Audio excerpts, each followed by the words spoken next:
Hi friends, അതിന്റെ പ്രസാദാണ്. ഇന്ന് ഞാൻ കുക്ക് ചെയ്യുന്ന ഒരു വീഡിയോ ആണ് കേട്ടോ. ഇത് പള്ളത്തി കറി വയ്ക്കാന്ന് വിചാരിച്ചു. പള്ളത്തി വാങ്ങി കൊണ്ടുവന്നിട്ടുണ്ട് മേഘൻ. അപ്പൊ അത് ഒന്ന് കറി വയ്ക്കാന്ന് വിചാരിച്ചു. അപ്പൊ അത് വെക്കാനായിട്ട് പോയപ്പോഴാണ് ചെറിയ ഉള്ളി ഇല്ല, വെളുത്തുള്ളി ഇല്ല എന്നൊക്കെ ഉള്ളതൊക്കെ വെച്ച് ഞാനങ്ങ് അഡ്ജസ്റ്റ് ചെയ്യാന്ന് വിചാരിച്ചു. അപ്പൊ ഒരു സവാള ഒറ്റ ഓരോരു സവാള ഇരിക്കുന്നു കേട്ടോ. പിന്നെ അതങ്ങ് വെക്കാന്ന് വിചാരിച്ചിട്ട് സവാള അങ്ങ് നന്നാക്കിയിട്ടതാണ്. ഒത്തിരി ചട്ടിയൊക്കെ ഇത്തിരി കരിഞ്ഞ് പോയിട്ടുണ്ട്. അല്ല, നമുക്കത് അടിപൊളിയായിട്ട് വെക്കാം. അടിപൊളിയായിട്ട് നമുക്ക് കറി വയ്ക്കാം കേട്ടോ. നമുക്ക് ജസ്റ്റ് ഇതൊക്കെ ഒന്ന് വഴറ്റിയതിന് ശേഷം ഇപ്പൊ പച്ചമുളക്, ഇഞ്ചി, വെളുത്തുള്ളി, സവാള. ശരിക്കും എനിക്ക് ചെറിയ ഉള്ളിയാണ് ഉലുവ ഇട്ടുണ്ട്. ചെറിയ ഉള്ളിയാണ് കുറച്ചുകൂടെ നല്ലത്. പക്ഷെ ഞാൻ ചെറിയ ഉള്ളിയാണ് ഇട്ടിരിക്കുന്നത്. അല്ല, സോറി, സവാളയാണ് ഇട്ടിരിക്കുന്നത്.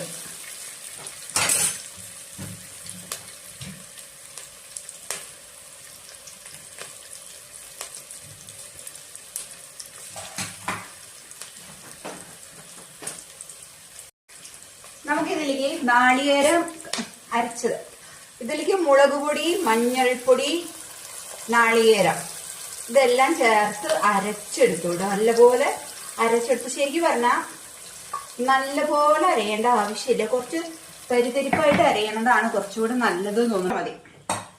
ഇനി ഇതൊന്ന് നല്ലപോലെ ഒന്ന് തിളച്ചതിന് ശേഷം നമുക്ക് കാണാം.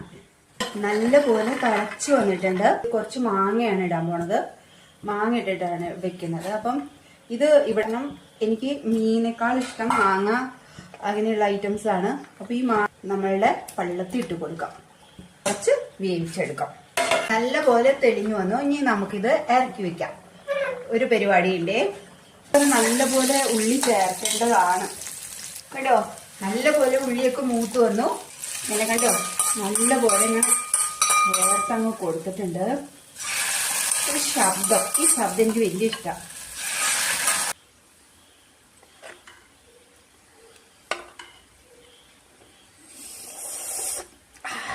എന്തോ ഭംഗി, എന്തോ ആസ്വാദം.